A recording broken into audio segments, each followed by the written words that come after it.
Now, once again, Raymond Arroyo. Welcome back to The World Over Live. My next guest is best known as one of the stars of A&E's hit series, Duck Dynasty. I sat down with Si Robertson recently to talk about his latest film project, Faith of Our Fathers. Released last week, the movie's a salute to veterans. Appropriately, Robertson and I discussed the sacrifice of vets and their families, the impact of Duck Dynasty, and his thoughts on the Supreme Court's gay marriage ruling.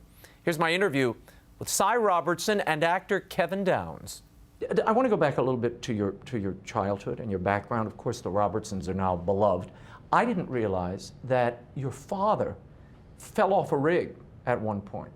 The family had to go through, that had to be a rough time on the family. No, he fell off an oil rig, okay, and broke his back, okay, and he was, in bedridden for like, 3 months? So, that's why when people get on racial stuff, okay, I lived in a farming community, okay, where the African Americans, okay, done the farm work, okay, and a lady that cleaned the house every once in a while, was talking to Mama and told me, well, okay, Christmas is coming up, what are you getting the kids? And they, Mama said, well, there's not going to be any Christmas this year. Dad broke his back, and so, next thing we know, she comes back like 2 weeks later, hands Mama for like $400 or $500, and said, okay, yeah, there's going to be a Christmas. So these people that didn't make a lot of money. Yeah. Okay, so $500, that was a lot of money for these folks to give up. A lot of people don't understand that in the South, particularly in Louisiana, there's a close-knit community. Phil got in trouble because he said, well, as far as he went, he had never seen, okay, whites mistreat blacks. Because of the nature of your community. Okay, because of the community that we lived in. Okay, he didn't say that it didn't happen in the South. He said he never saw it in our area. I see. Not only that, I'm a Christian, okay? And hey, there is no race, okay? Phil's always talking about it. There's only one race, the human race. Yeah. Okay, don't go to different colors and all that. God created man from one man. And you certainly see that in the military. When you're in a foxhole with a guy, when you're in combat. Hey, when he's covering your back, the last thing you worried about is what color he is. You mentioned Phil a moment ago. He and Kay really were they were almost like parents to you. No. Look, I went on their first date with them. So you're the reason. No, look, I'm serious. They think, a lot of people said, oh, y'all made that up for the show. No, I've been with Kay and Phil ever since they first dated. I loved you when we were poor and you were not so nice. Now you're really nice and kind. And all I can say about that is I will love you forever. Seeing Miss Kay happy, I think it's worth it. You are my best friend, and I love you dearly, and I'm going to be with you for the long haul until they put me in the ground. Good? Perfect. I now pronounce you, again, husband and wife. Dad, you may kiss your bride. Yeehaw!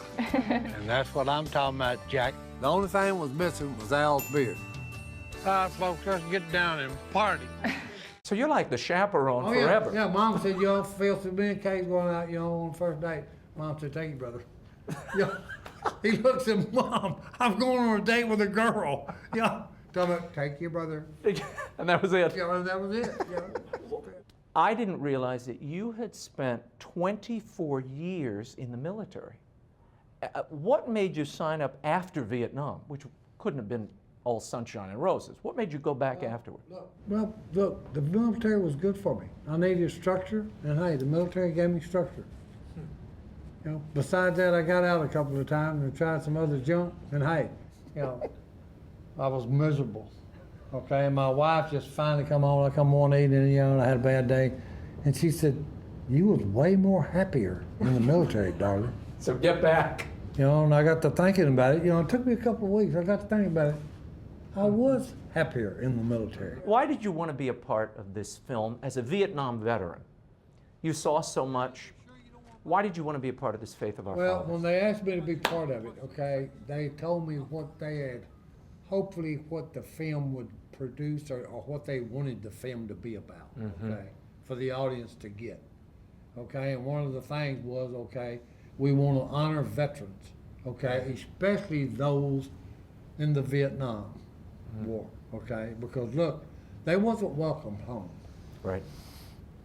Okay, because if you're ever around Vietnam veterans, the first thing out of their mouth is "Welcome home, brother." Yeah.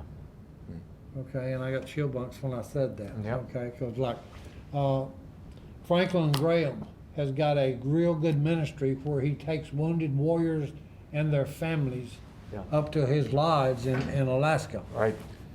Okay, and I actually got to be up there and welcome a bunch home. Okay, 10 couples, wounded warriors, and their wives come in on a plane. We're all waiting for them, waving the flags, and and the first thing I said to them, and we're hugging each other, and there's a lot of tears, is "Welcome home, brother." People don't realize it's still going on. Oh no, oh yeah. These are family. I mean, and unlike Vietnam, we're talking about fathers and grandfathers in some cases, and mothers going off to war. Well, see, that's the bad thing. Because look, when mom goes off to war, guess what? If they've got kids, okay, dad's gone too. He's in Afghanistan, she's going to Iraq. Okay, guess what, grandparents? Take care of my kids while me and dad go to war. Personal experience, okay? My son's in the military. He served 3 tours in Iraq. That was the worst 3 years of my life. Okay, because I'm worried about him day and night. Okay, and every time the doorbell rang, in the back of my mind, I'm thinking, uh-oh, there's two people in uniform there fixing to tell me my son got killed in action. And look, that happened so many times in Vietnam that I hate to even mention it. 58,000 plus. Yeah, it's unbelievable. Simply and unbelievable. Like I was telling them, if you do not have a son or daughter that's in the military or somebody in your family in the military, you haven't got a clue what they go through, the sacrifices they go through. Okay, number one for the soldier, okay, but for those that are left behind, okay, the family. Do you think there should be these repeated tours, particularly for people with families back home?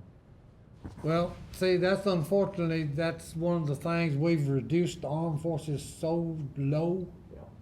Okay, most guys in the Army today, if they've been in over 10 years, they're doing 5 to 7 tours. Okay, and then when they come home and they're messed up, okay, from combat-related trauma, they're having a rough time. My son's going through it right now. Having a rough time readjusting, okay, to civilian life. Okay, like a car backfires. The first thing they do, they hit the floor. July 4th. I know guys who've come back to war and they hate July 4th. Yeah, they can't even go out that night. Right. No, they don't want to hear. They start having trauma in the car. Because it brings driving. too much back to them. Kevin, I want to talk to you about this movie. This is really a pilgrimage of 2 sons going to find their fathers, who they lost in Vietnam. Lost track of, didn't have any contact with. And along the way they find what? In Faith of Our Fathers, we talk about the importance of fathers, and yet these 2 guys who physically didn't have a dad, still when they learn who their dad is, they discover that their dads were men of honor, men of integrity, and men of selfless sacrifice, that they became their heroes, and left a legacy for their sons, more so than, say, a dad who might physically be present here on earth but abandons their children. This is not a combat horror film, okay, like some of them are, okay, that shows the horrors of war. That's right. Okay, this is more about, it's a love story about a father's love for their sons. Okay, they wasn't present, okay, but the love was there. And the kids didn't realize it until they start diving in and reading these letters from their fathers.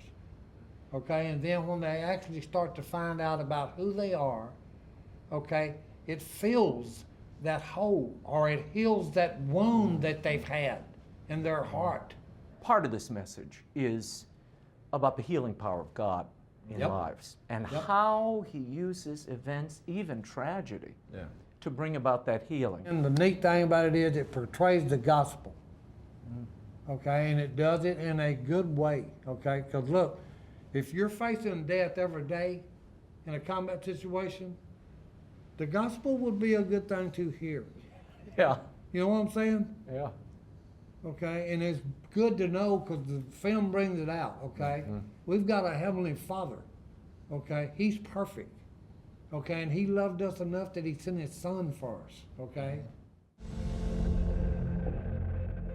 Hero ones click to lead. More than welcome to read my Bible. Might make you feel better. Stand face to face with the younger me. You wouldn't be preparing my men for death now, would you, soldier? No, Sarge. Absolutely not. I always struggled with my belief in God. I got your back. No, you're staying right here. Not a chance.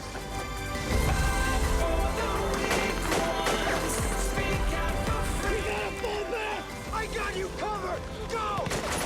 Do you think I still have time to make that choice? He loves you as much as you love Wayne. And he'd die for you, just like you would die for Wayne.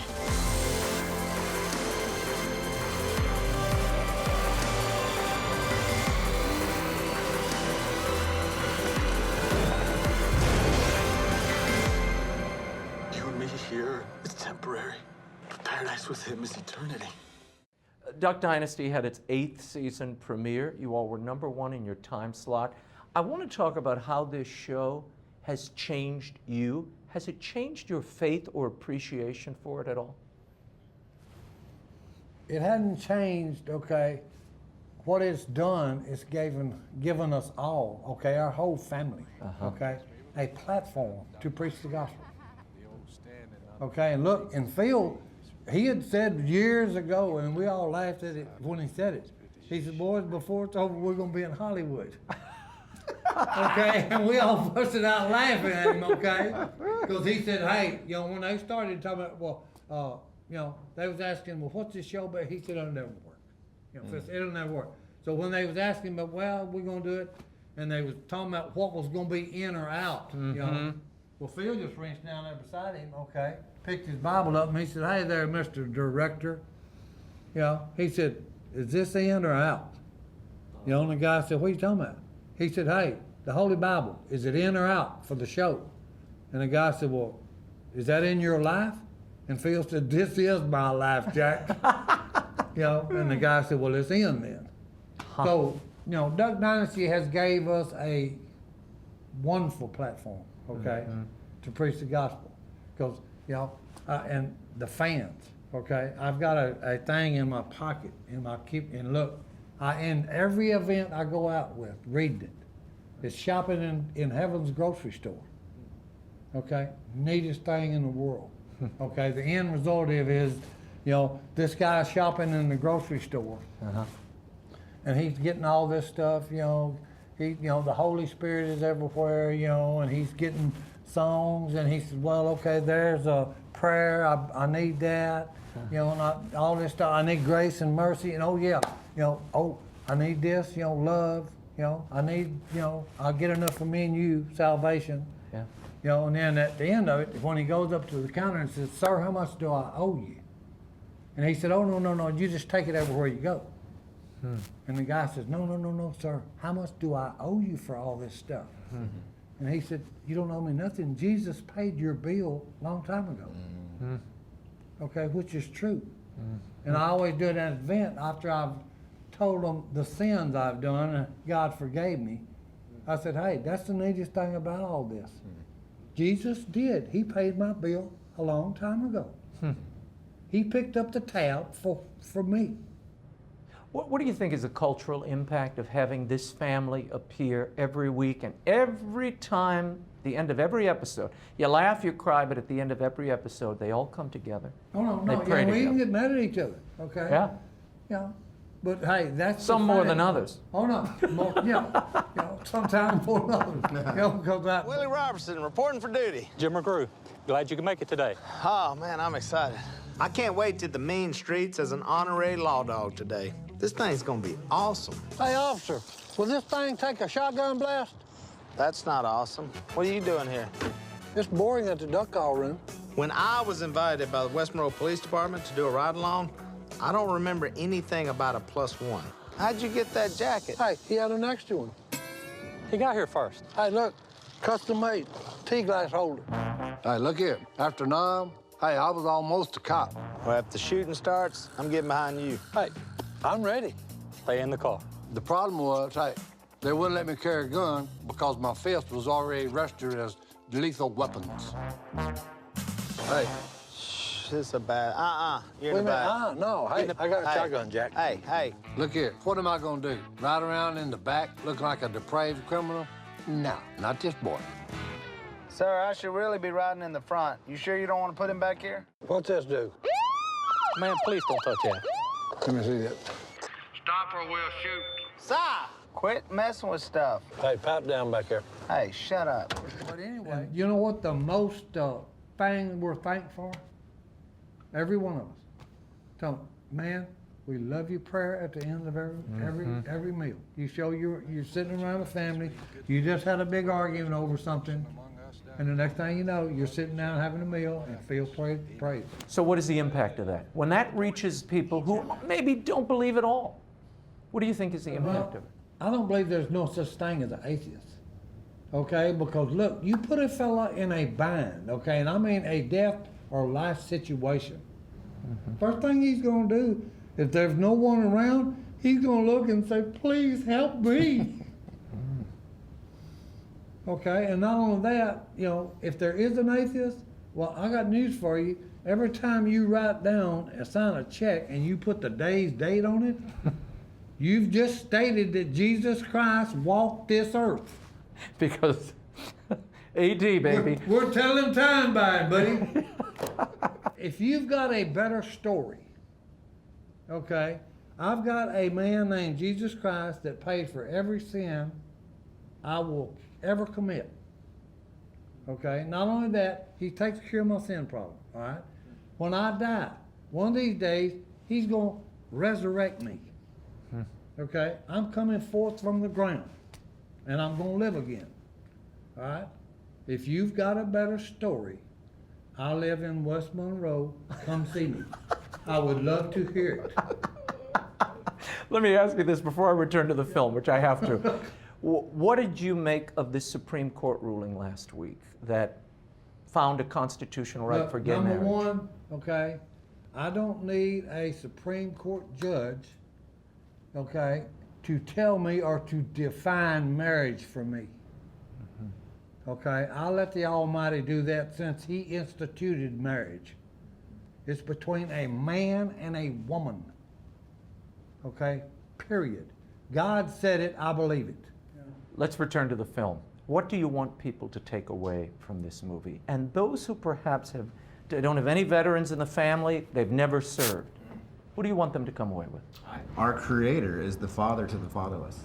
And that's so if you're out there saying, you know what, I don't have a dad, so does that mean I'm forever a disaster? Yes, you do. You do. You have a father that loves you. That's the good news, okay? Yes, you do have a father. Yes, and that message is in the movie, Brett, because we deal with that with two fathers who physically weren't there when their sons were raised. But we offer what the solution is in a way that's real.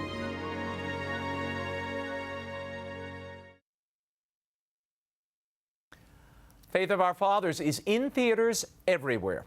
We were too full this week to announce the winner of the galleys of my new middle grade supernatural thriller, Will Wilder, The Relic of Perilous Falls. I will post the whole list next week. If you'd like me to visit your school library or group as part of the Will Wilder book tour next March, email me at raymond@raymondarroyo.com. Put book in the subject line. We will try to work you into the tour. You can pre-order the first book of the Will Wilder book series now from the EWTN Religious Catalog, Amazon, Barnes & Noble, and wherever books are sold.